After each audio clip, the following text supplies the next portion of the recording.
Are you ready? Okay. John William Stewart was just like any other man. He loved to work hard and provide for his family.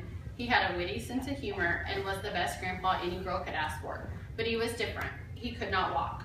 At 11 months old, he became ill with polio, never to walk unassisted again. But that didn't stop him. Growing up, I never felt like my grandpa was different. He just did everything else different. For 18 years, I was able to rely heavily on the best man I have ever known. He overcame adversity. When he developed polio at 11 months old, he never let his disability define him. He worked full-time to provide for his family. He never once considered filing for disability or taking any kind of handouts being offered, unless you were going to cook his dinner. He never let the disability define him, never took handouts, never asked for anything, and he never asked for help. During his battle with colon cancer and his chemotherapy infusions, you would have never known anything was going on. My grandfather was a typical dad who did typical dad things, only instead of walking on his feet, he walked on his hands. Had you just seen him from the waist up, you would have never known anything was wrong. He was more than just a grandpa to me. He was my hero.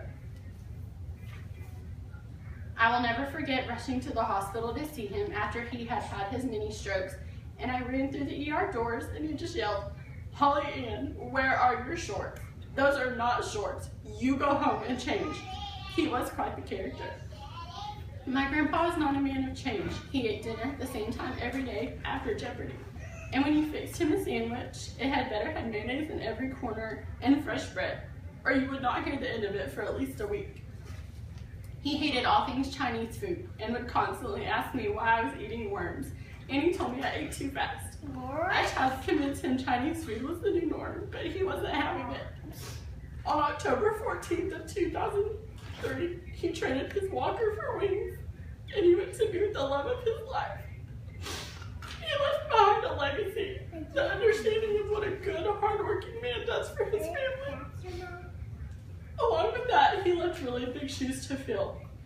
It's not what he did toward the end of his life that made him my ultimate hero, but it's the way he overcame adversity with such grace and honor.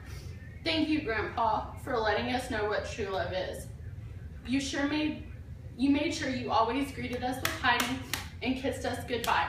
I cannot wait till we are in heaven together and I can properly make you a ham and cheese sandwich, greet you with Heidi, and kiss your sweet face. I love you.